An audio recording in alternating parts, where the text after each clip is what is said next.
John Rawls' theory of justice. John Rawls' theory of justice attempts to explain why clear social inequalities are unjust and what a just society really is. As we can see, Rawls' theory of justice, as he developed in his seminal work, A Theory of Justice, is both a work of ethics and politics. Hence, we can glean from Rawls' theory of justice some kind of an ethical theory. For one, in his A Theory of Justice, Rawls attempted to address the problem of distributive justice.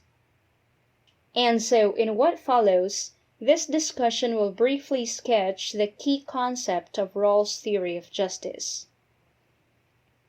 And so, to start with, Rawls believes that a just society is one whose characteristics conform to normative rules that everyone would agree.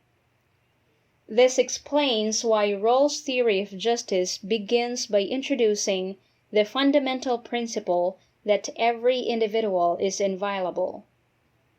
Rawls writes, "Each person possesses an inviolability founded on justice that even the welfare of the state cannot override.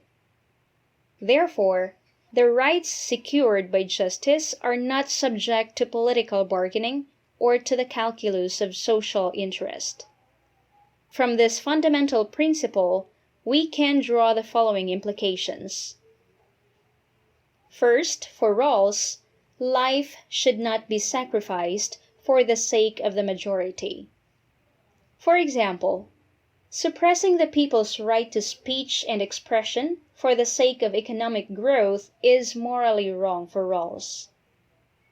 As we can see, Rawls' theory of justice directly attacks consequentialist ethics, especially its most notable representative, that is, utilitarianism. Second, it would appear that for Rawls, an erroneous theory is tolerable in the absence of a good one. Thus, as Rawls would have us believe, an unjust law is better than no law at all. In other words, an act of injustice is tolerable if and only if it is necessary to avoid greater act of injustice. For example, it might be morally right to incapacitate, if not kill, a notorious serial killer if it is the only way to stop him from killing more innocent people. And third, individual liberties should be restricted in order to maintain equality of opportunity. For Rawls, restrictions through law preserves freedom in democracy. For example, it is probably morally right to restrict people from owning more than 5 hectares of agricultural lot so that other people will have the chance to own a lot.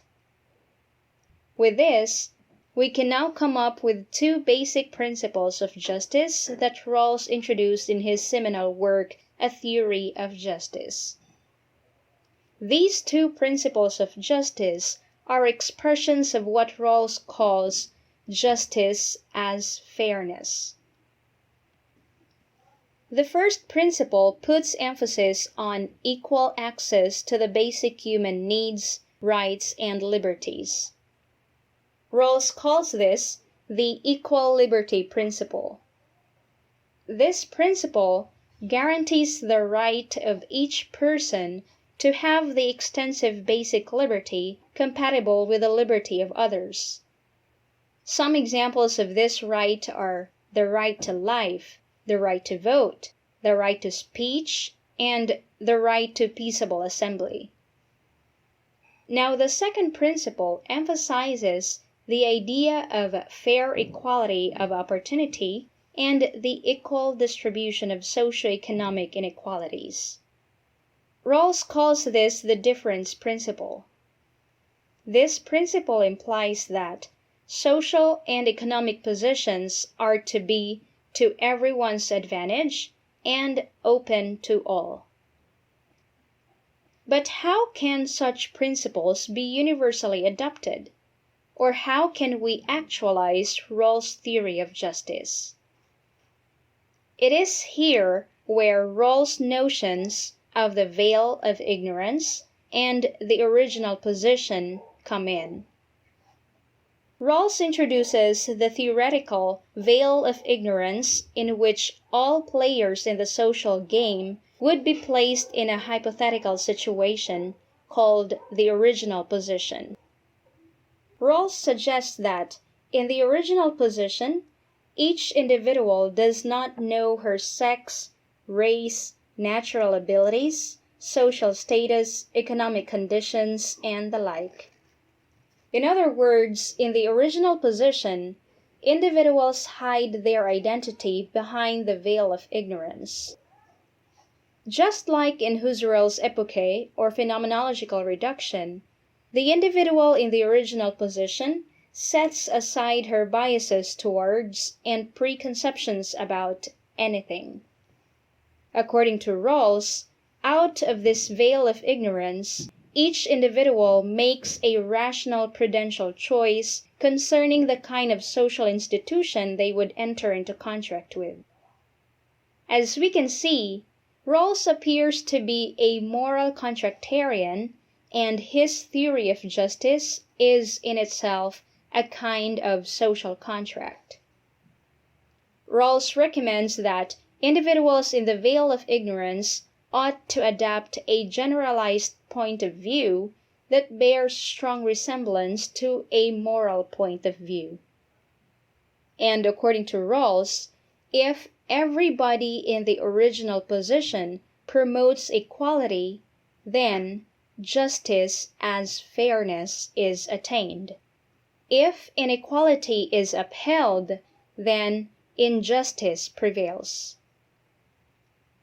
As we can see, justice as fairness is achieved through the notions of the original position and the veil of ignorance.